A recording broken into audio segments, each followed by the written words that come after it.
Hey everybody, how's it going? Have I told you lately how awesome you are? Have I told you lately that I love you? Because I do. Welcome to D&D Optimized, the show where each week we take a deep dive into one or two specific character builds for Dungeons & Dragons 5e, and we crunch numbers and we theory craft and we do our best to find synergies and make them as powerful as possible for the role that we've chosen for that character to play in game. So my name is Colby, and I'm super happy to have you. If you enjoy character creation in Dungeons & Dragons almost as much as playing the actual game, then welcome home. This is a place for you. So super happy to have you. Thanks. Really quick, I'll say it at the beginning so I don't have to say it at the end. If you enjoy the content, thank you. And please do like and subscribe and comment and share with your friends. And don't forget about our subreddit, which is growing nicely. And we've got a nice little community there of people who like to theory craft and talk about not only these builds that I put up, but also their own that they're thinking about and looking for feedback from other players and like-minded folks. So, for those of you who are expecting this video yesterday, I apologize that I'm a day late getting it out. It took a little longer to get our special little 5,000 subscriber Battle Royale video edited than I thought it would.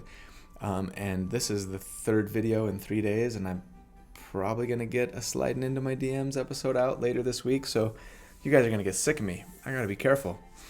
But anyway, I apologize that it's taken so long. So yes, I did just earlier this week put out a shorts video on why thrown weapons are bad.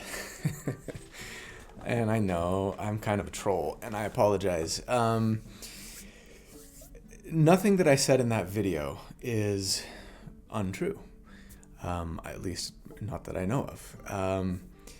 Please do check it out for a minute.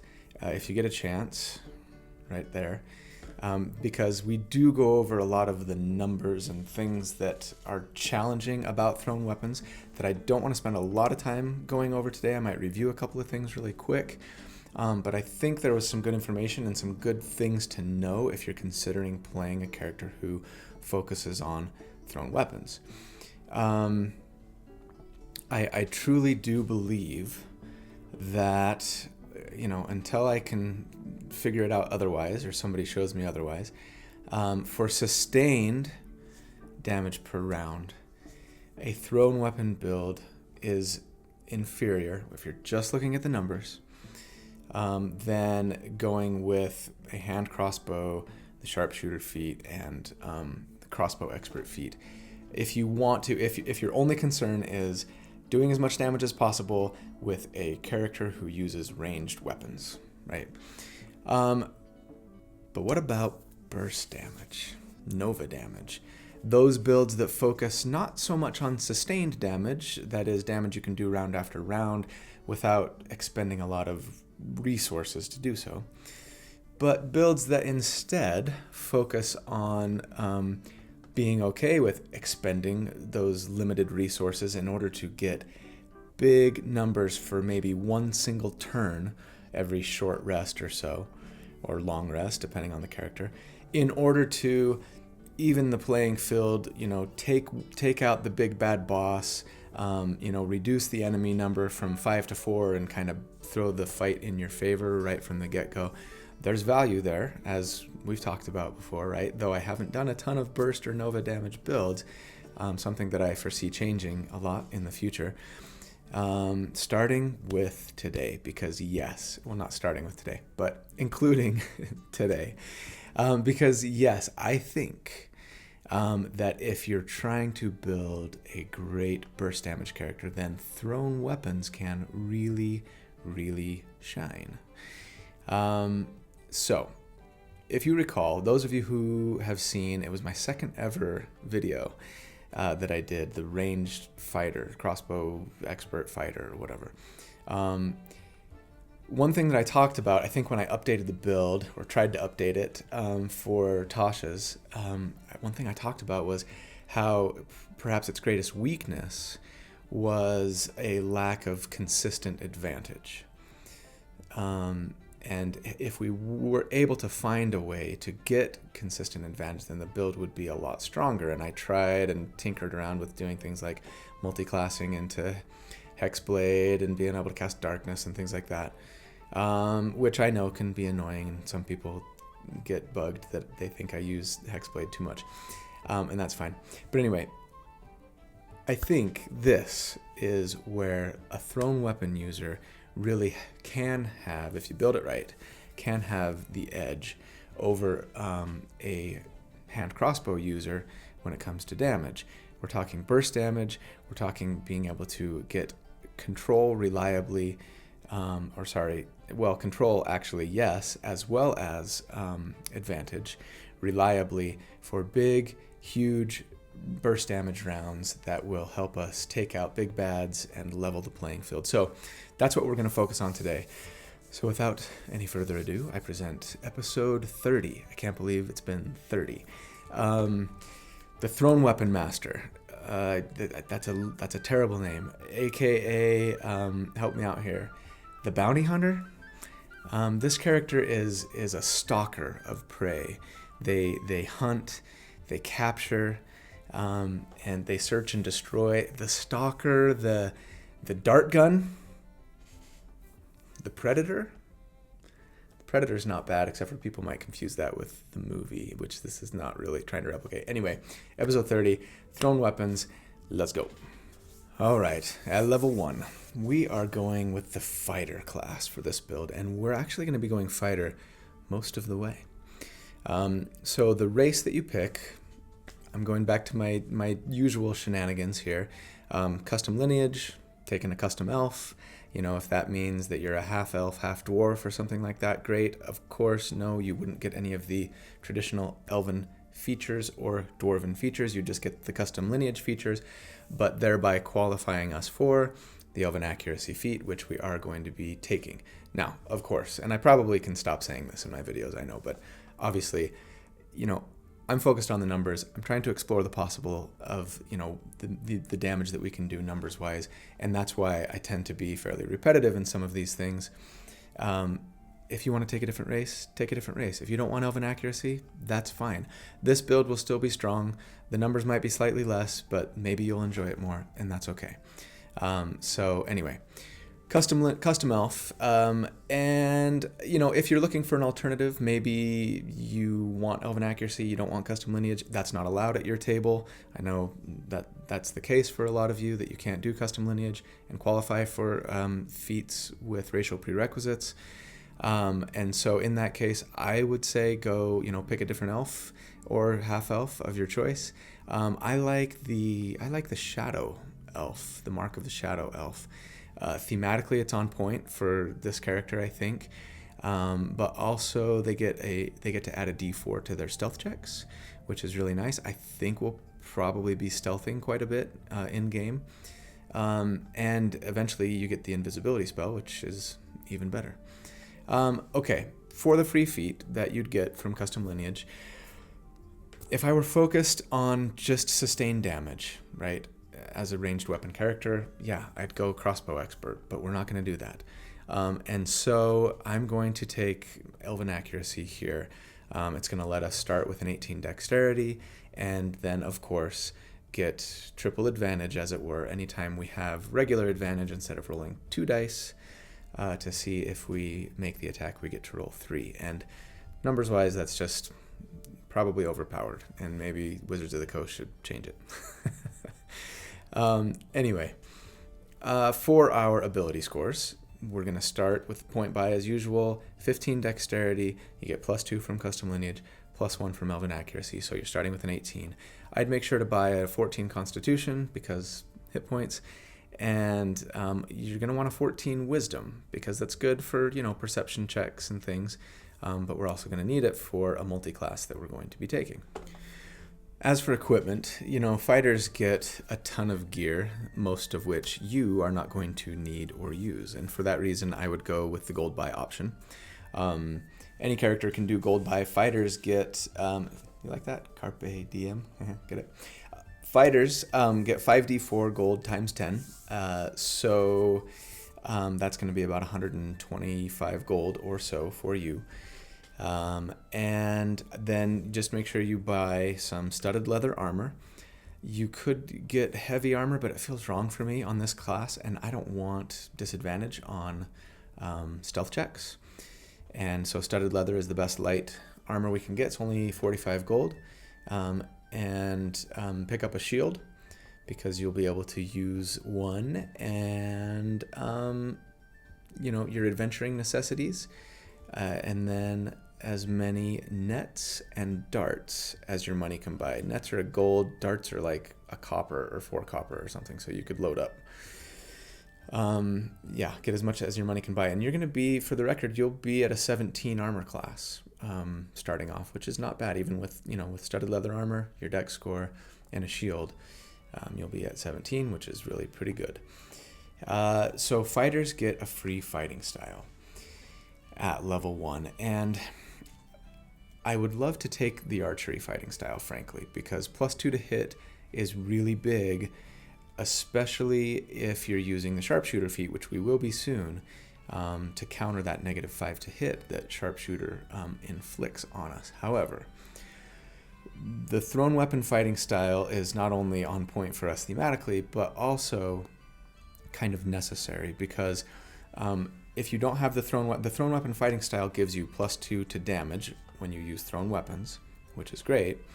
And also, importantly, it lets you draw and throw a thrown weapon kind of in the same action as part of an action.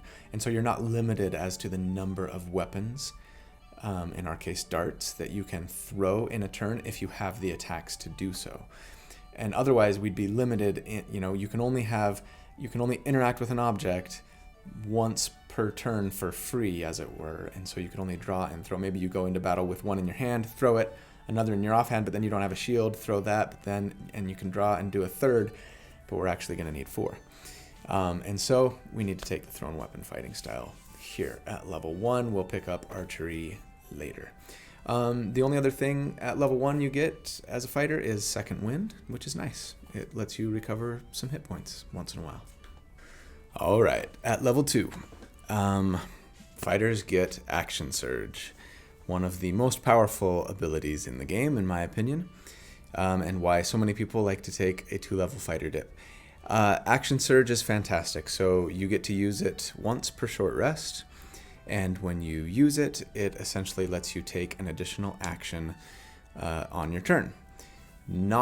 It doesn't give you an entire turn, so you don't also get a bonus action, an extra bonus action, and or an extra reaction or anything like that, right? It's just an extra action. But that's very, very strong, and we will be depending on it heavily for our burst rounds, our Nova rounds. At level 3, we get our fighter subclass, our martial archetype. I cannot believe, you guys, that I have done 30 episodes and I haven't yet done a build that includes the most popular and one of the most powerful fighter subclasses, which is, of course, the Battlemaster. The Battlemaster is fantastic, and it's, and it makes me so happy that I've kind of had this renewed interest and focus a little bit on burst damage and Nova damage builds. Not that I'm going to do them every time or anything like that, but just adding more of them to my arsenal, as it were, allows me to include builds that I've previously ignored, like the Battlemaster. So Battlemasters are great. One thing, the thing that is kind of their signature is their combat superiority, right? At level 3, you get superiority dice. And the way, for those who don't know, who aren't familiar with Battlemasters, I like to think of them almost as like fighter spells, right? You get 4 dice for now. You'll get more later, or maybe 4 spell slots. They renew on a short rest, and they are a D8, right? Or maybe think of them as like a bardic inspiration, right? It's a D8. You get to use 4 of them per short rest, and you can use these superiority dice for a number of maneuvers. Sorry, I'm thinking of a great Eddie Izzard joke right now. Yes, battlefield maneuvers. So battlefield maneuvers are sort of like the spells. They're like your spell book, and you can choose up to 3 of them right now. There's lots of them. They're great. They do lots of different things. Most of them add damage and then give you some kind of utility. And I'm not going to talk about all of them because there's too many to talk about. But basically, you get to choose 3 right now. You'll get more later. And then 4 times per short rest, once per attack, you can use a superiority dice and do a maneuver, usually for extra damage and some kind of utility, like I say. And so they're great. They give us a lot of cool utility. They make fighters who tend to be a little bit, I hit stuff, a little more fun, give you some more options of things to do in combat, and let you do some additional damage as well. The only one that I'm going to insist that we take, the only maneuver that I'm going to insist that we take is, as some of you have probably guessed, the quick toss maneuver. Quick toss lets you expend a superiority die and then make a ranged attack with a thrown weapon as a bonus action. And then it says if you hit, you add the superiority die of the roll to the damage. We'll talk about that in a second. But let's pause for a moment and discuss nets. So nets are cool. They are difficult, I think, to use well in the game. The way a net works is this. You throw one out. It only has a range of 5 feet or 15 feet if you want to make it at disadvantage. And that can be a little tricky because if you're making a ranged attack from 5 feet, you make it with disadvantage. So you kind of have disadvantage either way. We'll deal with that in a minute. It does 0 damage if you hit, but if you hit, then the creature, without making a saving throw or anything, the creature is restrained. And if they're restrained, that means they can't move. They have disadvantage on dex saves, and, wait for it, any attacks made against them have advantage. And you see where I'm going here. So on the creature's turn, they only have to make a DC 10 strength check to get out of it. If they do that, it doesn't destroy the net, but if they instead do 5 slashing damage and it only has an armor class of 10, then it destroys the net. So you're probably going to be going through a lot of nets. They're only 1 gold apiece, not too bad. But anyway, it's unlikely that they will be restrained for more than 1 turn unless you get a really weak monster that doesn't have a slashing damage weapon, right? But like I say, there's no save against it initially. So as long as you hit, they're restrained. And so it can be a nice control aspect because on their turn, it will force them to essentially use their action to get out. So that's nice and helpful for you and your allies, right? Even if it doesn't do any damage. So here's where nets can be a little bit confusing. This is what we're told as per the player's handbook. When you use an action, bonus action, or reaction to attack with a net, you can make only 1 attack, regardless of the number of attacks you can normally make. Now, the wording is a little bit confusing, and Jeremy Crawford has clarified that what this means is that if you make an attack with the net using your action, then you can't take any more attacks with your action, even if you had the extra attack feature. But also, if you make it with your bonus action somehow, then you can't make any more attacks with your bonus action. Or your reaction, then you can't make any more attacks with your reaction. So as long as we can find a way, and we don't have this inherently, but if we can find a way to make a net attack with a bonus action, then we still have our action free to make attacks. Okay? Hopefully that makes sense. If you need to look that up, go ahead and look it up. Thus, we have the quick toss maneuver, which lets us make a thrown weapon attack as a bonus action. So we can quick toss the net as a bonus action and then make our other weapon attacks with our action. Here's a question that you might want to discuss with your Dungeon Master. The quick toss maneuver, as I said, tells us that if the attack hits, if we use the quick toss and the attack hits, we get to add our superiority die to the weapon's damage roll. If we attack with the net with a quick toss that does 0 damage, do we get to add a superiority die, and make it do some damage? I think most dungeon masters would say no, because there is no initial damage roll to begin with, so we're not adding a d8 to anything, right? There's nothing to add it to, I think would be the argument. I think it's maybe a slightly different question as to whether or not we get thrown weapon damage from our thrown weapon fighting style and or sharpshooter damage from our sharpshooter feat that we'll be taking in a minute. I think most Dungeon Masters will say no. I would love to hear your thoughts in the comments, actually, and maybe your reasoning as to why, if you think you might differ from the majority. But anyway, I'm going to assume that our net attack does 0 damage, despite all of the things that we have that buff thrown weapon and ranged weapon attacks. If you can convince your DM to let it do some damage, then bully for you. You're going to do more damage than I'm reporting on. Okay, the other 2 maneuvers that you get, because you get up to 3, so we're taking quick toss, you get 2 more. I'm going to say take what you want, but I'm going to offer at least a couple of guidelines or suggestions. One, give serious consideration to the precision attack. That's kind of the old standby. It lets you add your superiority die, that d8, to the roll to hit instead of damage, which is really nice, especially when you have a -5 to hit, and or you really want that net to land because it's going to set you up for big damage.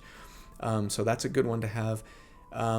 Whatever else you get, make sure that at least one of them does additional damage, and there's lots. Lunging attack, menacing attack, maneuvering attack, etc. Get at least one of them that lets you add a superiority die in damage, because we're going to assume that you're using them for your big Nova damage round. You don't have to. You can save them for other points in the battle when you think utility and movement or whatever might be more important. Great, you do that. But again, we're exploring the possible of what we might be able to accomplish in a single big Nova round, and so we're going to assume you're using them. At level 4, we get an ability score increase or a feat, and I think we need to take Sharpshooter. So Sharpshooter does a number of things for us. Most importantly, I think it gives us the ability to, on our ranged weapon attacks, to add 10 damage, flat 10 damage if the attack hits, but at a penalty of -5 to hit. And it's really, really strong, and I've talked about it many times. Well, not as much as Great Weapon Master, but it's essentially the same thing. Don't overlook the other benefits of the Sharpshooter feat. They are great. Primarily for us, attacking at long range does not impose disadvantage. So again, every ranged weapon or thrown melee weapon, right, has a range in parentheses by it. And the first number is you can make the attack from this far away just normally, or the second number is you can make it from this far away but at disadvantage. If you have the Sharpshooter feat, you do not have disadvantage even at that longer range number. That's really great for us because, like I mentioned before, the net attack, right, you've got to be within melee range if you don't want disadvantage, but if you're in melee range on a ranged weapon attack, you have disadvantage. With the Sharpshooter feat, you can now make a net attack at 10 or 15 feet away, because 15 is the long range number for a net. You can do that without disadvantage, and that is super awesome for us. And thrown weapons in general don't have a really long range, so it's just nice for us to have to give us a little more range on our thrown weapon attacks. Also the Sharpshooter feat lets us ignore half and 3/4 cover, if your DM is one who tends to think about half and 3/4 cover in combat. All right, at level 5, extra attack, super fantastic. So when we take the attack action, we get to make 2 attacks instead of 1, basically. And so yes, when we are using our action surge, we can make 2 attacks action surge, 2 more attacks, right? For a total of 4. At level 6, we get another feat or ability score increase. Man, fighters are strong. I would recommend that we cap our dex here. We're at 20 dex at level 6, which is crazy. And, having +1 to hit and +1 to damage is just really nice when we're applying a -5 to hit, especially to our attacks. And it also helps with stealth, of course, and other things, initiative, armor class. So on our burst damage rounds, here is what we're going to be doing. You're going to make a bonus action quick toss maneuver to make a net attack. If it misses, don't worry about it. Just try again next turn. But assuming that it hits, you've now got your target restrained and attacks against them are made with advantage. It's time to take advantage of the advantage. So you're going to make your 2 dart attacks, and then you're going to action surge and make 2 more. So 4 total dart attacks, all with triple advantage because we have Elven Accuracy, all made with +2 to damage from our thrown weapon fighting style, +5 damage from dexterity, and +10 damage from our sharpshooter feat, for a total of +17 damage per hit. You're also going to pile on, I'm going to assume that you're piling on as many superiority dice as you can for an extra d8 of damage to 3 of those attacks, because remember, we only have 4 total per short rest, and we used 1 of them for quick toss, so we got 3 left. So 3 of those attacks are going to use 1 of your superiority die for an extra d8 of damage, and it's a lot of damage. So damage report. At level 6, against an enemy with a 10 armor class, you would on average do 92 damage in this round, and 79 against an enemy with a 15 armor class with darts at level 6.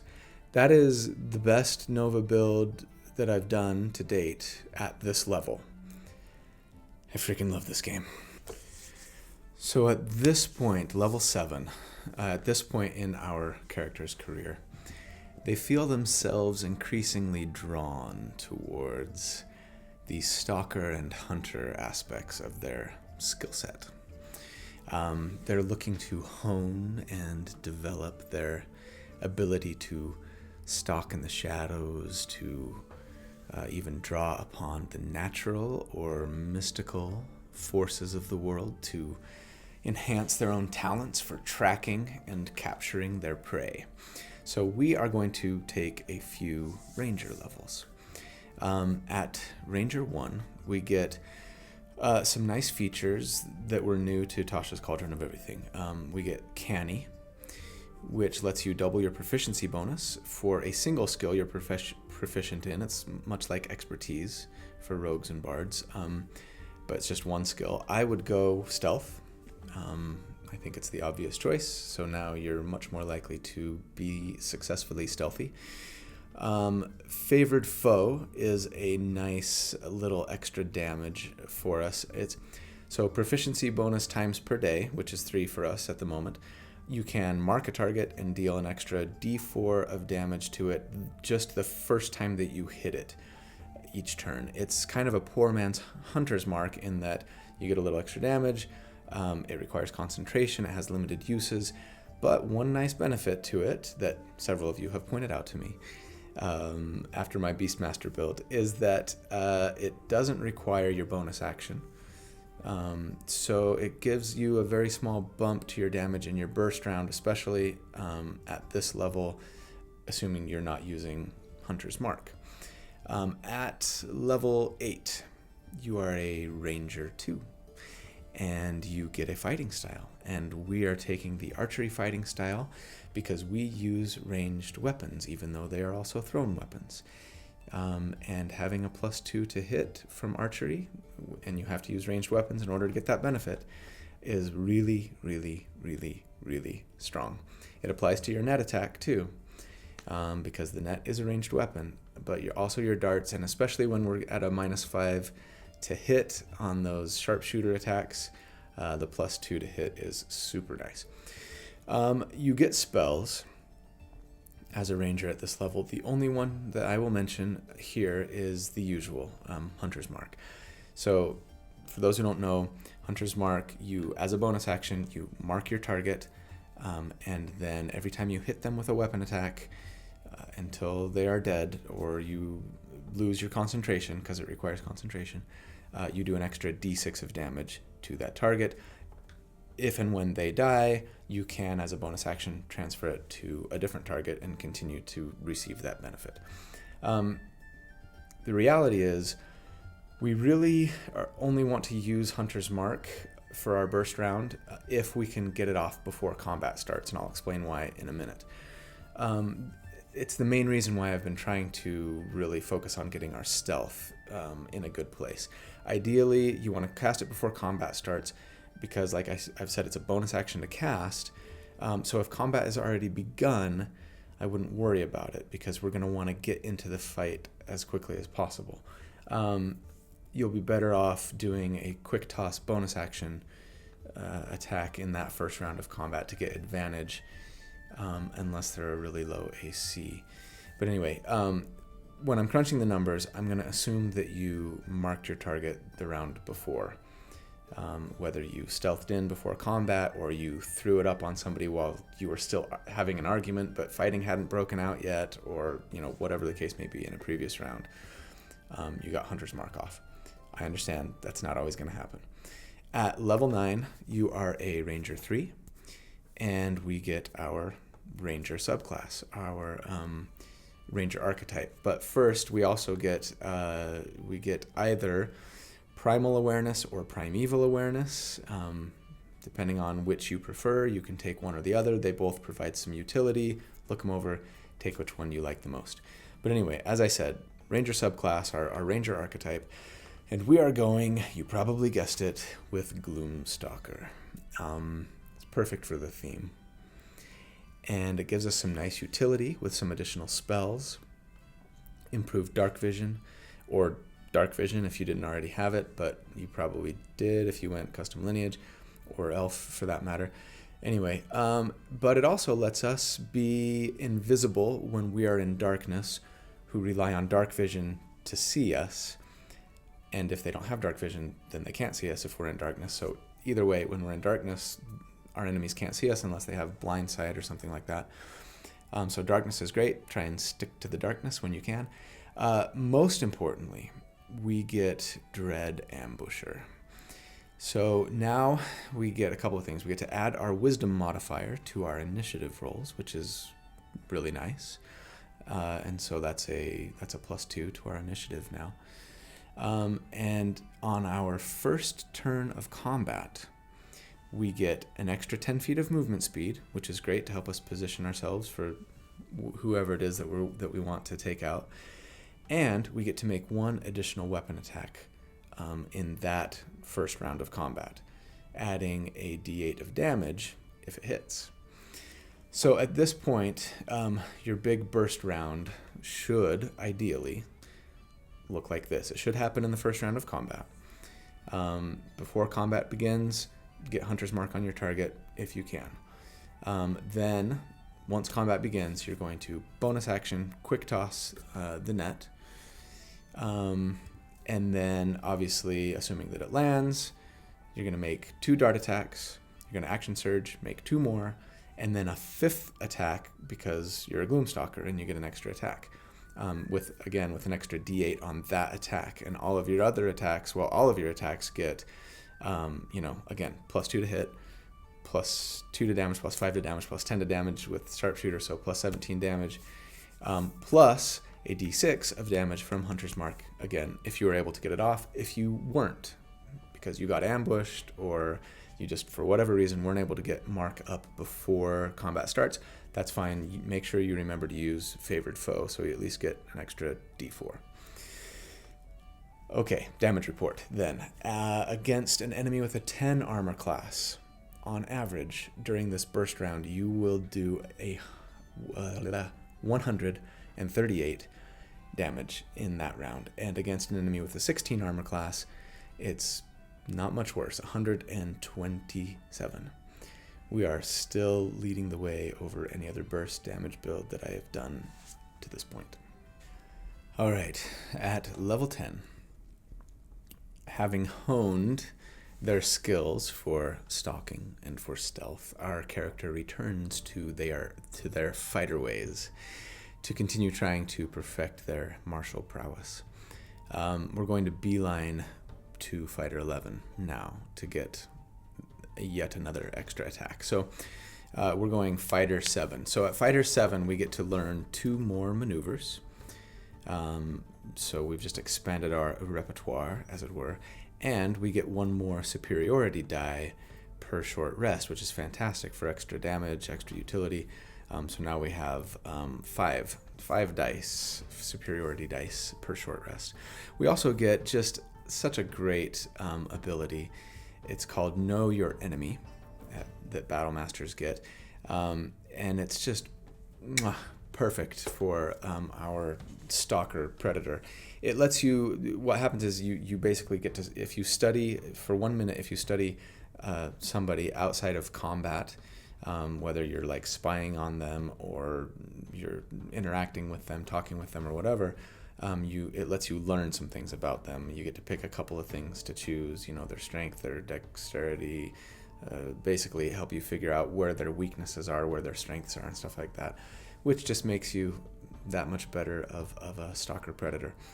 At level 11, Fighter 8, you get another feat or ability score increase. How come all of my characters don't get this many ability score increases? It's because you multiclass too much. All right, it's time to experiment with something new, at least to me, that comes to us from Tasha's. And I really love it for this build. The Poisoner feat. A lot of you have asked me to get this into a build here. And so I'm trying to do it, and I think it works perfectly here. Perfect for a stalker of prey. So here's how the Poisoner feat works. It's a little finicky, and it might be difficult to pull off all the time, but we're going to give it a try. So from now on, when you deal poison damage to an enemy, it ignores poison resistance, which is great because poison is the most commonly resisted damage type among monsters, so that's great.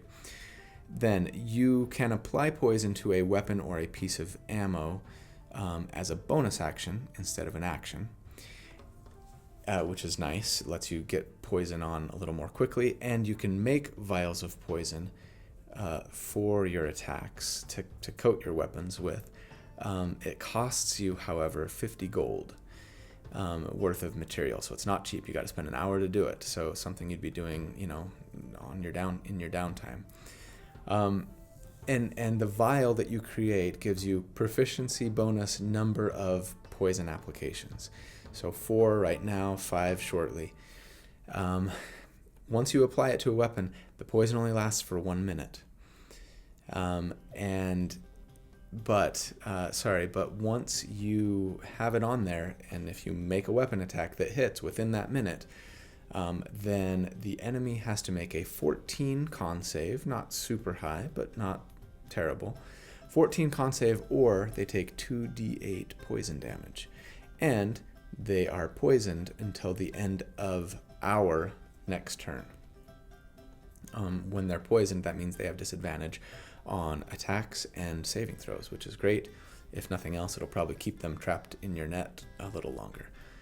Maybe permanently if you can keep hitting them with poison, but I'm not assuming you're going to be able to do that. Anyway, the reality is, obviously, it's going to be difficult to reliably pull this off. What I'm asking you to do is to poison 5 darts before combat begins, right before combat begins, cast Hunter's Mark, and then make your attacks.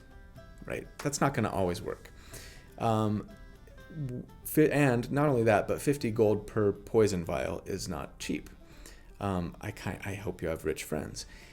That said, there's not a lot to spend gold on in D&D. We've discussed this, right? Depending on if your dungeon master lets you buy magic items, I guess.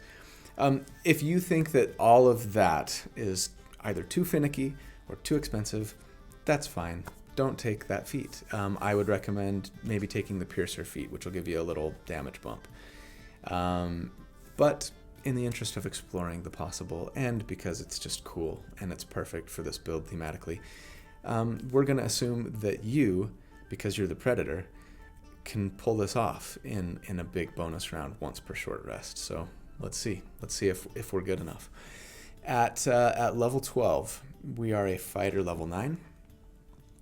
You get Indomitable, which lets you re-roll a failed save once per day. That's cool. At level 13, you're a fighter 10. You learn 2 additional maneuvers. And our superiority dice go to D10s instead of D8s, which is nice for a little extra damage. And let's do a damage report. So the only thing that's changed, well, the only things that have changed since last time are the extra superiority die. So now 4 of your attacks, I'm going to assume, are going to be made with superiority die, and they're D10s instead of D8s. And then also, of course, the poison feat. Again, I'm assuming that you're finding a way to get all of your darts poisoned before that opening round, giving you an extra 2d8. I am going to, when I crunch the numbers, I'm going to account for saving throw, and chance to resist that poison. And if they resist, it doesn't do half damage. It's just resisted, which is a bummer. But anyway. Versus an enemy with a 10 armor class and a +0 to their constitution save. You would be averaging 178 damage per round. And against an enemy with a 17 armor class and a +7 to their constitution save, you would be averaging 150 damage per round on that, or I shouldn't say damage per round, damage in that burst round, right? Okay, the Lockadin and the Assasserer have both passed us now at this level for Nova damage in a single round. Granted, the Assasserer could only do that level of damage once per long rest, and they have to get surprised in order to pull it off. But our sustained damage is better, and we're going to catch them very quickly. So yes, at level 14, we are a fighter 11, and we have reached that milestone of all milestones that almost makes me want to hold off on taking hunter or ranger levels until this point, because now when we take the attack action, we get to make 3 attacks instead of 2 attacks. And that is so strong, it is arguably overpowered. So now on our burst rounds, right, we are bonus action quick tossing the net, making 3 attacks, action surge for 3 more, and then +1 for Gloomstalker, so 7 attacks in that round. 7 poison darts.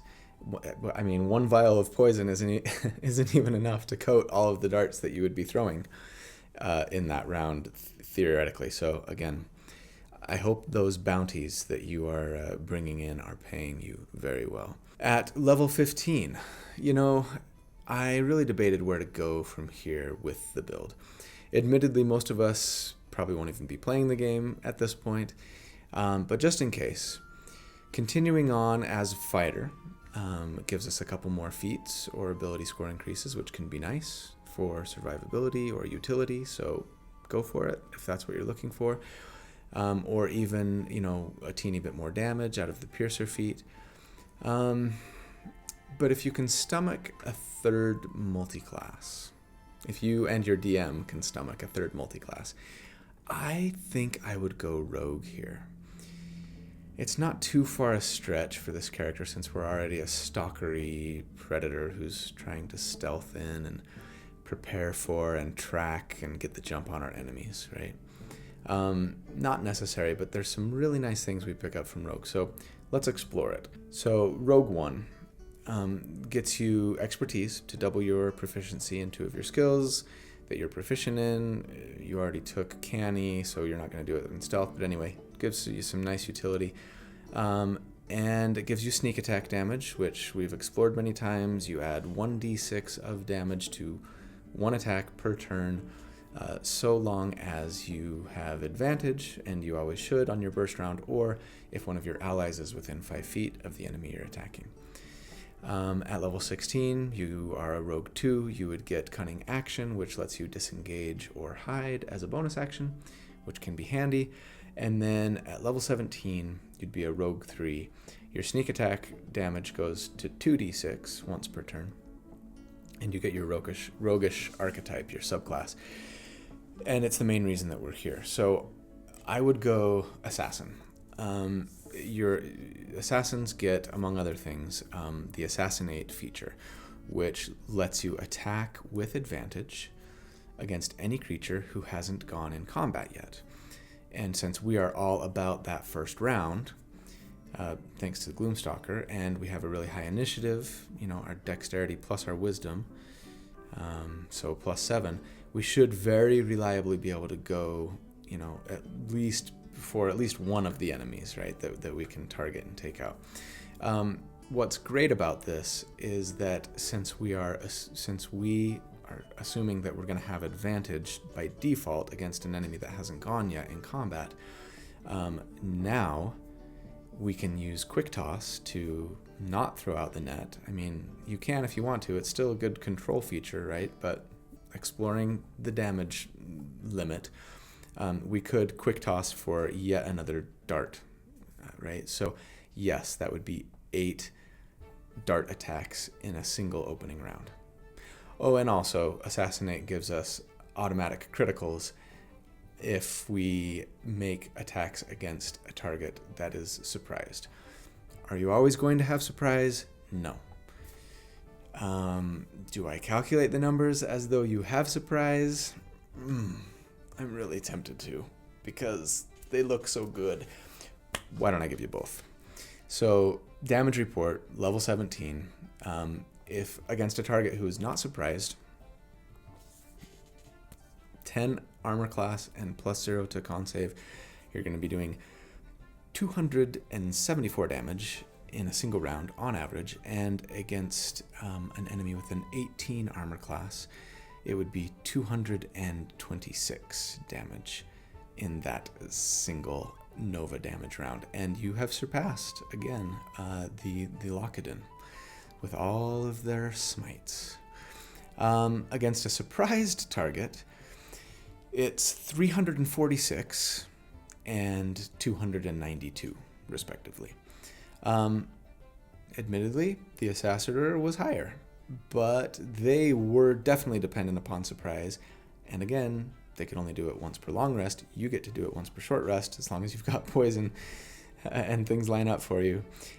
So, that's again the limits of the possible. Final thoughts. When I posted the problems with thrown weapons short video earlier this week, a lot of you started speculating on what my thrown weapon build was going to look like, and now I feel bad because I've disappointed so many. There were a lot of great ideas. Everything from Kensei monks to hoplite spear throwers, soul knife rogues and star druids, barbarian axe throwers, and others, and they were all fantastic ideas, and many of which I may visit in a future episode.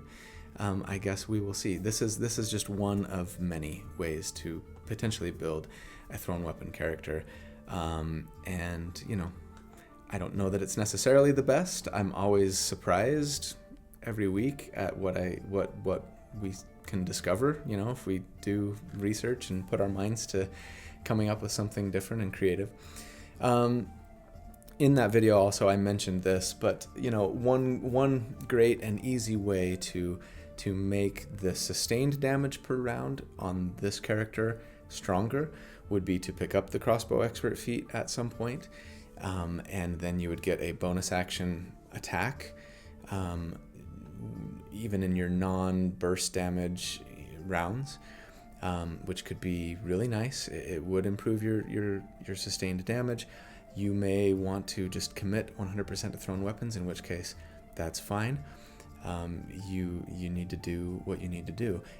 You don't have a ton of uses for your bonus action otherwise, although there are some things. I mean, you're going to be transferring Hunter's Mark potentially, on occasion. You might even be, poisoning one of your darts once per turn, as long as you've got the gold to support that poison addiction. That could be a nice way to add a little extra damage. So anyway, there are options. The crossbow expert feat is going to be stronger, sustained damage per round if you can pick it up. But again, if you want to stay committed to thrown weapons, I salute you. That's our show for the week. Thank you so much for watching. Really appreciate it. Appreciate all you guys do. You're fantastic, and yeah, I'm very grateful for your support. So thank you. Have a fantastic week. Love you guys. And as always, if you have a build that you would like me to do an episode on, just be sure to get me the information on what you think that build looks like, and as much detail as you can, as well as what role you think it should play. And I will add it to the list of very quickly growing potential future episodes, and hopefully one day soon be able to optimize it for you. Thanks so much. Have a great day, guys.